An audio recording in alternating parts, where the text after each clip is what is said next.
Hello, hello, welcome back again to Football Heaven 24/7. As promised, I'm doing another episode.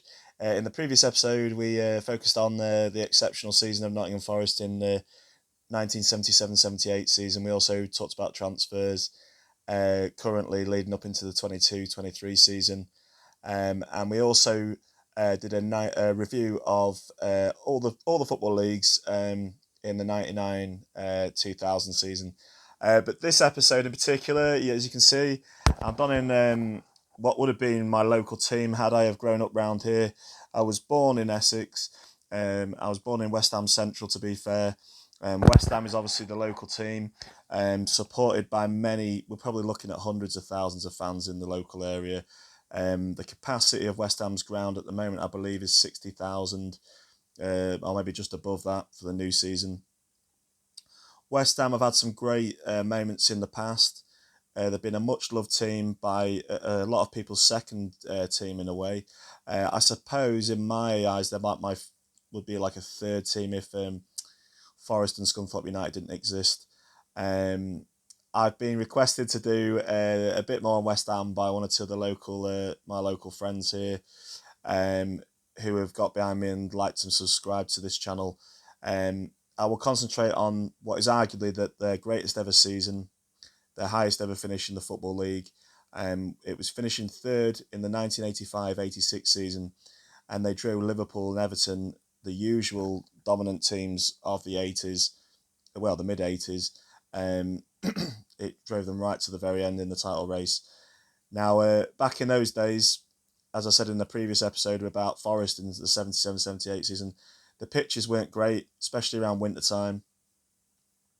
They fought up against a lot more. They played for a lot less money than the players get now, obviously.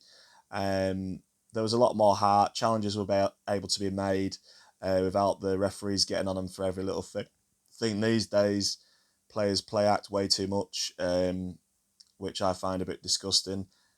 But there we go. That's modern day football for you. But going back to the purest time in the 80s and I suppose the 70s as well, and the seasons and the years before that.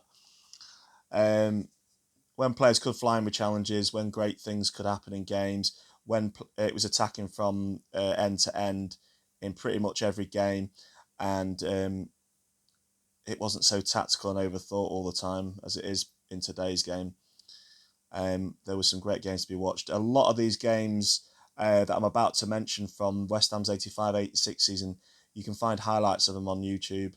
Um, yeah, there's great content on YouTube for West Ham stuff. So, all West Ham fans, anybody that's even if you're not a West Ham fan, have a look because they gave everything back in those days in the football games, and it's really nice to watch some of those highlights. So, anyway, I'm getting a bit nostalgic and I'm getting a bit too emotional about it all. But we'll launch straight into the 85-86 season. The much beloved manager John Lyle, who had taken over from the great manager of the 60s and the 70s. He'd taken over from Ron Greenwood. Um, he was a great, obviously, manager. He'd won FA Cups, I believe, and he'd won I think it was he won the FA Cup and he won some European Cups. I think Cup Winners' Cup it was or something for West Ham back in the day. John Lyle had taken over anyway. John Lyle had previous success in the 1975 and the 1980 FA Cup finals, where West Ham had beaten Arsenal in the 1980 final. I believe several months before I was born in May. They beat Arsenal 1-0 thanks to a goal from Trevor Brooking. Um, and also in the 75 final, two goals from Taylor allowed them to beat Fulham. I believe Fulham in that team, there was the much loved Bobby Moore. So, yeah, good times for Lyle and Ron Greenwood anyway. But Lyle was the sole manager now.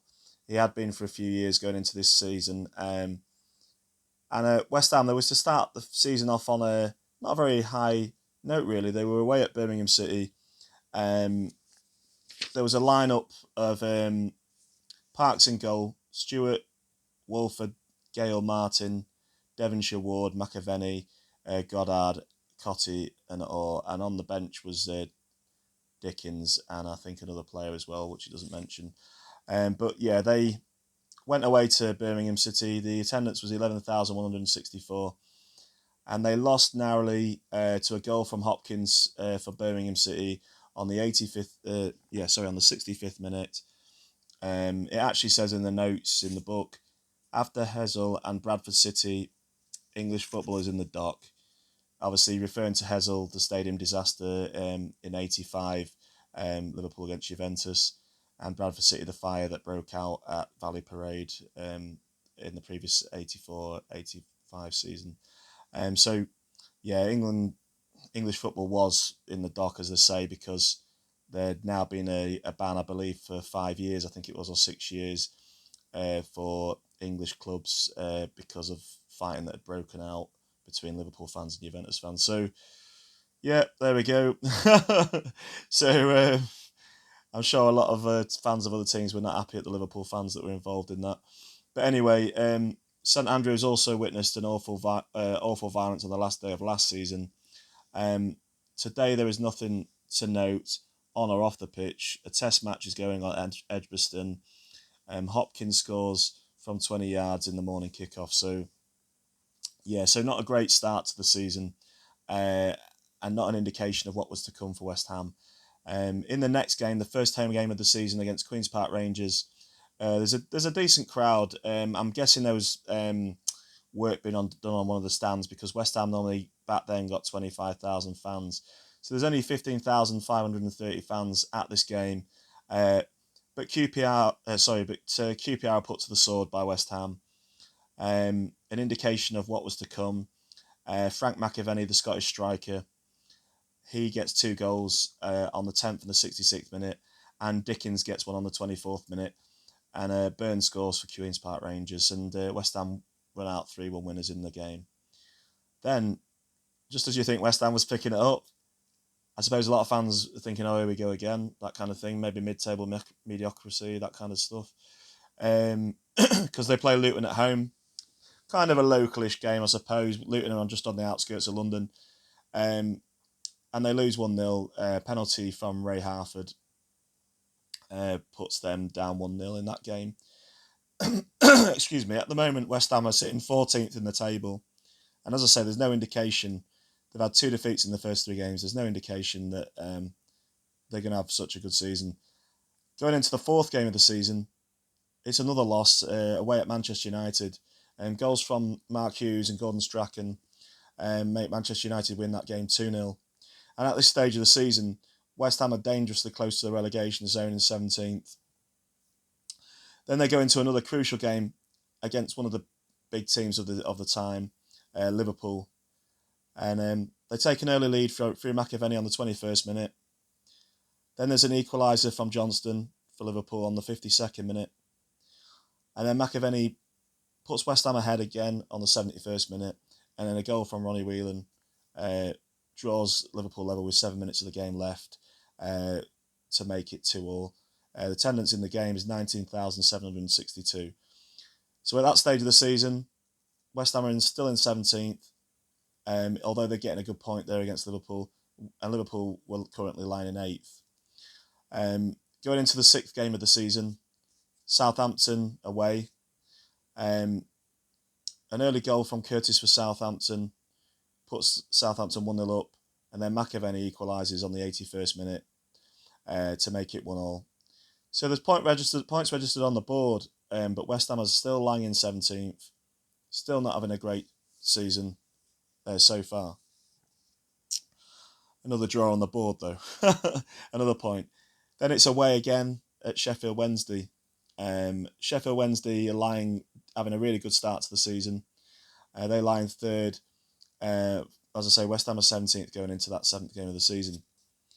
So in the midweek, the Owls lost their first match of the season, a 5-1 home defeat to Everton. McAvenny had to hobble off with a knee trouble, leaving Tony Cottee on his own. Cottee had been rested against Southampton, feeling jaded. Now he scores the first goal of the season to rescue a point. So the point was rescued in that game with 2 minutes to go. McAvenny did get an early goal, But goals from Chapman and Thompson for Sheffield Wednesday made the score 2-2 at the end. Then into the next game, West Ham started to pick it up. They had their second win of the season in the 8th game of the season at home to Leicester City. They're winning 3-0. Goals from McAvenny, Alan Devonshire and Tony Cottee put them 3-0 up, and they started to climb the table. They climbed 4 places from 17th to 13th. Then going into the next game, there was away at Manchester City. A crowd of 22,000 watched this game. Cottee scored early on for West Ham, but then goals from Lillis and Melrose put Manchester. Lillis equalised on the 10th minute. An own goal from McCarthy put West Ham 2-1 ahead away at Manchester City. Then Melrose equalised for Manchester City, making it 2-2. So another draw for West Ham. They remained in 13th. They were 13th going into a game against Forest, who has also had not a great start to the season, and they were lying in 16th. But West Ham were playing Forest at home, and this was a really, really good game for West Ham. It says in the notes, Forest had a ready-made excuse for going 4-0. The goalkeeper, Hans Segers, for Forest, hobbled off. He was hurt colliding with Dickens during West Ham's first goal and hashed a clearance that led to the second. He was replaced in goal by Neil Webb, which I believe was a midfield player or striker for Forest at that time. Johnny Metgod was behind Forest's stunning second half fight back. So Forest got back into the game a little bit, but by then it was too late. They were 4-0 down. So West Ham won that one 4-2 convincingly. They were 3-0 up at half time, which moved them up to 11th place going into the game against Newcastle United away. And McAvenny and Cottee scored again, and Riley scored for Newcastle, but that put West Ham into 11th place. Then the next game was at home to Arsenal, the 12th game of the season. And that game was a bit of a drab affair. That finished 0-0. But then going into the next home game, West Ham absolutely smashed Aston Villa, and they went up to 7th place. So West Ham was starting to climb when you think they were in 17th in the first sort of 7 games of the season.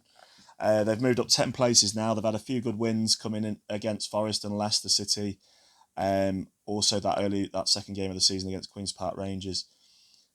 But they got a fantastic win, and this is where Cottee and McAvenny were coming into their own. 2 goals each for both of them in the game.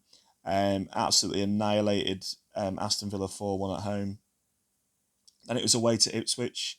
Tony Cottee gets on the score sheet. Tony Cottee, remember, he's quite a young striker back in those days. He's coming through. He's had some great seasons, though. Previous to that, scoring some good goals. So they beat Ipswich 1-0 through Cottee. Then they're playing Everton at home, another rival for the title, and they beat Everton. A goal in the second half from Trevor Steven on the 60th minute puts West Ham 1-0 behind, but Frank McAvenny comes back with 2 great goals within 7 minutes of each other. McAvenny scored on the 74th minute and on the 81st minute to help West Ham to win 2-1. And that moves West Ham up into 5th place. West Ham are now facing Oxford away in the next game. Oxford, right down near the relegation area, but they take an early lead through John Aldridge. And but then Cottee and Ward score. Cottee scores in the 38th minute, and Ward scores in the 68th minute. And then it's Watford at home, another 2-1 win. McAvenny and then Ward scoring again on the score sheet. And then Coventry City away on the 18th game of the season they win 1-0. McAvenny scores again. Now that's moved West Ham into 4th place, and they're on a bit of a roll. They've literally just won. Yeah, they've won the last 5 games. And they're going into another game now. They're playing West Bromwich Albion, and they win 4-0 in that game, and that extends the lead.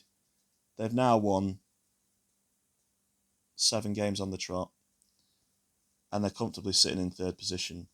In the 4-0 win over West Bromwich Albion, Cottee scores, Paris scores, Alan Devonshire scores, and Orr scores. And then it's Queen's Park Rangers away in the reverse fixture of the first home game of the season. And they win 1-0 away thanks to another goal from Frank McAvenny.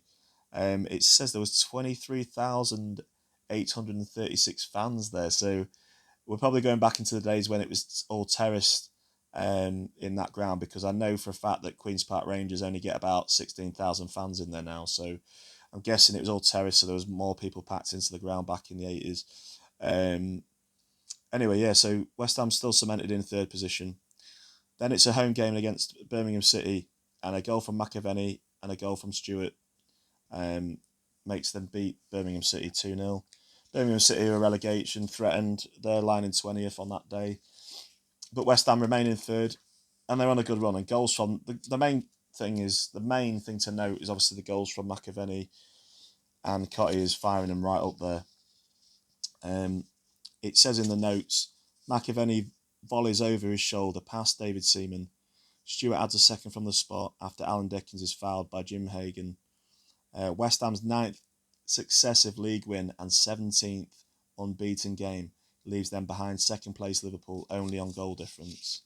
So it's a crucial game, literally only behind Liverpool on goal difference and nearly halfway through the season. Then it's Luton. So it's Luton Town away in the 22nd game of the season, and that finishes in a bit of a drab affair. It says in the notes, Luton gave away free programmes to everyone bar visiting supporters, whom they intend to ban completely from next season. So obviously West Ham fans were being naughty boys, no surprise there. Having endured a drab first half, the Times described the second half as like a pantomime. Alan Devonshire was taken to hospital for treatment to a face injury, so I'm guessing there's a bit of, like I say, back in those days, there was forearms, elbows flying everywhere. There's all sorts of nasty challenges going in, but I think the players were more committed back then, let's put it that way. And you're looking at quite a number of local lads still playing for the teams back in those days as well. So more at stake, more passion, more pride. You know what I mean? It's your local team that you've grown up around playing for. Anyway, then it was a away trip to deadly rivals, probably West Ham's deadliest rivals, along with Millwall, obviously the obvious ones. Away at Spurs. Spurs are lying in 9th, but they get the upper hand in this game and they win 1-0. Goal from Perryman. Then it's Leicester City away, and West Ham get back on track with a 1-0 win away. McAvenny scores. Liverpool then away. West Ham are fighting away to sort of keep in that title chase. But Liverpool, there's nothing of note in the first half. It finishes 0-0. But in the second half, there's a penalty from Jan Molby on the 58th minute. Ian Rush scores on the 67th minute. And a goal from Walsh puts Liverpool in a comfortable lead, 3-0 up. And then a goal from Dickens scores to make them lose 3-1 to Liverpool. So not a great result there. But they pick it up on the 26th game of the season at home to Manchester United. Goals from Ward and Cotty allow them to win 3-1. Then it's another defeat away at Arsenal, 1-0. Goal from Tony Woodcock for Arsenal. Then another defeat from Aston Villa. Steve Hodge scores 2 goals after West Ham take an early lead for an own goal through Hunt. Then it's back to winning ways. West Ham start to get back on track again. 29th game of the season. McAvenny scores early on the 6th minute to allow them to beat Sheffield Wednesday 1-0. And at this stage of the season, 29 games in, West Ham line 6th. On that day, West Ham were in line in 7th. And Sheffield Wednesday in 6th on that day. We go into the next game. Another massive game in the 85-86 season for West Ham. They're away at Chelsea. They're coming into the game. They're lining 6th in the table, West Ham, at this particular moment on the 30th game of the season. And Chelsea are having a decent season. I think that's when Kerry Dixon and that was playing for... Oh no, I got that wrong. Got ahead of myself. I think Kerry Dixon was later on for Chelsea. We know he was, yeah. He was. But it says in the notes, an extraordinary result in the Easter fixture shows West Ham are back on the goal trail. Chelsea, second at New Year, are chasing the title themselves and are using their third keeper in a month. So that shows how many injuries they were having. This will not be a fleeting blip for Chelsea. 2 days later, they will lose 6-0 at QPR. So Chelsea was having a bit of a dip of form. Quality for West Ham, absolutely smashed them 4-0. Goal from Devonshire on the 23rd minute, Cotty on the 55th and 64th minute, and McAvenny on the 68th minute. So they absolutely ran riot at Chelsea. And West Ham fans, I'm sure, were getting really, really excited at that time. Very, very loyal fans, even when things aren't going great. Very passionate. Then it was another game. We're only talking like 8 games later. They're playing Tottenham at home, fierce rivals, and they get the upper hand on Tottenham. An early goal on the 17th minute for Tony Cotty, and an equaliser from Ozzy Ardiles on the 22nd minute makes it 1-1. And then McAvenny gets a goal on the 43rd minute. So West Ham win that game 2-1. But it says in the notes, tempers frayed on both sides, but mercifully did not mar a fiercely contested match. Dickens on the halfway line flicked on for Cotty to score. Ardiles ducked into head in a near post, and a winner came from Ward's corner. Cotty's shot was charged out straight to McAvenny. So a very, very, very good result for West Ham. That moved West Ham up into 5th. Tottenham having not a great season, which obviously all West Ham fans were probably loving. They were in 11th at that time in the season. Then it's away at Forest. Not a great result after beating Forest 4-2 in the home leg. They lost 2-1. Goals from Metgod and Rice for Forest. Tony Cotty got in the act with a goal for West Ham, but they lost 2-1. Then it was back to winning ways at home on the 33rd game of the season. Alvin Martin scored on the 26th minute to allow West Ham to win 1-0 in that game. And then it's Oxford United at home for West Ham. And it's an own goal from Trurick on the 49th minute. McAvenny scores on the 65th. Stewart scores on the 81st minute from a penalty, having had Oxford take the lead early on through Ray Houghton. So, I mean, when I look at Oxford's team, they had some flipping good players, actually. Considering they were lying in 20th, they still had John Aldridge and Ray Houghton playing for him, who John Aldridge obviously would go later on to play for Liverpool and win titles and various other trophies, I think FA Cups and stuff like that with Liverpool. And so would Ray Houghton go on and do great things with Liverpool and Aston Villa as well. So, yeah, 2 great players there for Oxford, but they're having an absolute mare of a season. The rest of the players must have been pretty pants, to be fair. But yeah, good win for West Ham there. And then a bit of a shock, although not really, because Chelsea are fighting for the title against Liverpool and Everton as well. Chelsea are up there. West Ham are lying in 5th. Chelsea are 4 coming into the game. Chelsea beat West Ham at home. West Ham take an early lead, a second half lead through Cotty on the 51st minute, but goals from Nigel Spackman on the 55th minute and Pat Nevin on the 78th minute allowed Chelsea to win, get a bit of revenge back, I suppose, for losing 4-0. But then anyway, going back into the next game on the 36th game of the season, West Ham, like I say, still lying in 5th. They're playing away at Watford, who are lying in 12th. Watford get beaten 2-0. Goals from Cotty and McAvenny again. It says in the notes, Watford manager Graham Taylor pays West Ham the ultimate compliment, saying they are a better team than Everton. The double act of Cotty and McAvenny bagged a goal apiece and might have had more. Watford carved just one chance which West scooped over the bar. So Watford just got dominated in that game. It could have been a lot more goals. Like they said in the notes, Graham Taylor made a massive compliment to West Ham, saying they were a better team than Everton. And to be honest, Everton had won the league the previous season in the 84-85 season. So huge compliment. In that season, when Everton did win the league the season before, they had one of the greatest players England's ever seen in Gary Lineker, one of the greatest strikers, or should we say one of the greatest poachers, as he likes to say himself. So they were a great team, but West Ham having a sensational season. Back to winning ways away at Watford. There's only 10 games of the season left. The next game was to prove to be the biggest win of the season. It's a game that loads and loads of West Ham fans rave about, still probably people that were around at that time. I'm guessing guys that are in their 50s and older that would have really been able to appreciate this game. But West Ham absolutely smashed Newcastle. And now Newcastle, they're not even near the relegation zone or anything like that. They're sitting comfortably in mid-table at this particular point. Bit of drama in the game.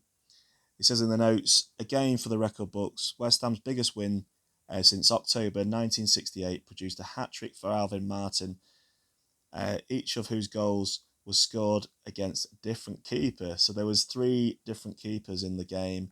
There was a couple of injuries. Pretty shocking, something that's never really seen before. Newcastle had a couple of injuries to goalkeepers.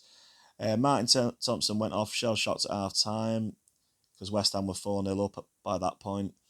Hedworth went in goal for a while. And then Peter Beardsley, which is a striker, obviously, as a lot of people will know from back in that era, Peter Beardsley ended up in goal towards the end of the game. So, yeah, West Ham ran riot, 1-8-1. Alvin Martin, like I say, got a hat-trick. Stewart scored for West Ham. Or Park scored. There was an own goal from Glenn Roeder, who would later become West Ham's manager further down the line. A goal from Goddard, and McAvenny scored as well. So, yeah, open season basically for West Ham. Absolutely smashed them, and that moved West Ham up into third. As I say, Newcastle were in 11th at that point. So yeah, fantastic win. Something that was probably not expected. But West Ham, yeah, probably their best game of the season, performance wise. Well, arguably Chelsea away was probably better because Chelsea are a greater team than Newcastle that season. Anyway, next game's Coventry at home, the 38th game of the season. Cotty scores, they win 1-0. That puts them in 4th. Manchester City then at home, that's 1-0, a penalty from Stewart. And then Ipswich Town at home. Really, really a fantastic game. There's good highlights of that on YouTube. Back in those times, Terry Butcher, the great England defender, was playing for Ipswich Town. Ipswich would eventually go on to get relegated. There was 31,121 people at that game. West Ham now moved up to second. They won 2-1, goals from Dickens and Stewart after an early goal from Wilson for Ipswich. Fantastic game from what I've seen on the highlights. Real blood and thunder sort of thing, that's what to say. Anyway, going into the 41st game of the season, it's West Bromwich Albion away. West Ham are lying in second still. Good chance of going for the title. They beat West Brom 3-2. Early goals from McAvenny and Cotty again put West Ham 2-0 up. But then there's 2 goals from Madden and Riley for West Bromwich Albion that pull the game back to 2-2. But then Stewart gets a penalty on the 82nd minute.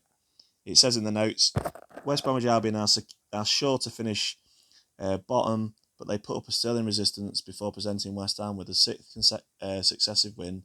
Stewart's third penalty is in successive games, earns 3 points after West Bromwich Albion had fought back from 2-0 down, but Liverpool's win at Chelsea has clinched the title. So on that day, Liverpool won the title.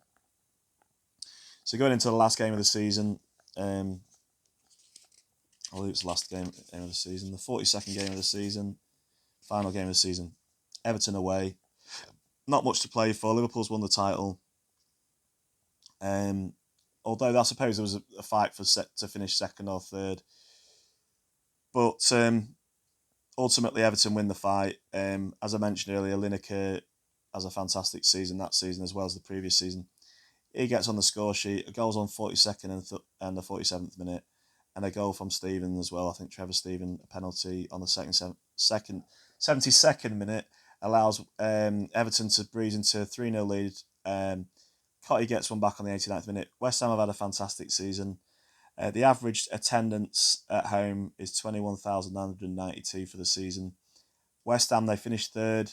They literally finish 4 points behind Liverpool, who win the title. Who Liverpool finish on 88 points at the top first. It's Everton in second with 86 points, 2 points behind. As I said earlier, West Ham in third, 4 points behind, and then you've got Manchester United fourth, Sheffield Wednesday in fifth. Going down in the bottom of the table, Ipswich Town, Birmingham City, and West Bromwich Albion go down. Leicester City narrowly stay up, along with Oxford United. So, yeah, great season. I might run through actually the rest of the table. We look at it, like I say, Wednesday was in fifth, Chelsea sixth, Arsenal seventh, Forest in eighth, Luton in ninth, Tottenham 10th, Newcastle 11th, after getting absolutely battered by West Ham, Watford 12th, QPR 13th, Southampton 14th, Manchester City 15th, Aston Villa in 16th, Coventry in 17th, and as I said, Oxford in 18th, Leicester in 19th. Them two stayed up.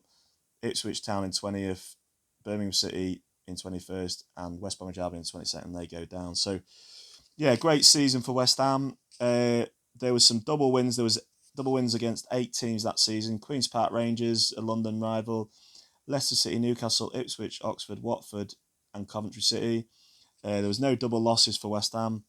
Winning from behind, they won 7 games in the season. They lost from in front only twice in the season, away at Villa and at home to Chelsea. High spots, obviously finishing third, West Ham's highest ever position, winning 9 consecutive league games from October the 19th. Low spots, not clinching their first ever league championship. Obviously, West Ham fans would have loved that. And losing 3 of the first 4 league games. So that it was a bit of a rough start. Some regrets, you know what I mean? But when you look at it, not really, because fantastic season. McAvenny and Cotty were amazing. In the league alone, Cotty ends with 20 goals. McAvenny ends up with 26 goals. And some other players, Ray Stewart got in there with 6 goals as well. All had great seasons. Total league goals for the season was 74 goals. Yeah, so great, fantastic season for West Ham. The home record, West Ham won 17 at home. They drew 2, lost 2. They had 48 goals for and 16 against. And in the away section, it was 9 wins, 4 draws, and 8 losses. 26 goals for, 24 goals against. And like I said earlier, they finished with 84 points. So fantastic season, 42 games. Lots and lots of fantastic results and wins. Greatest season in West Ham's history ever. Yeah, so that's my review of that. Solely, mainly of interest probably for a lot of West Ham fans, and for some of the other fans that watch this. It's important for us to note great achievements by individual clubs. Yeah, so up the hammers, as they say locally. Can't do the accent, but you had a great season that year. So we'll see what happens in the 22-23 season. I don't think I can see them finishing third, but it would be nice if they can get up into Europe again and maybe finish like 5th or 6th or something like that. So, like they did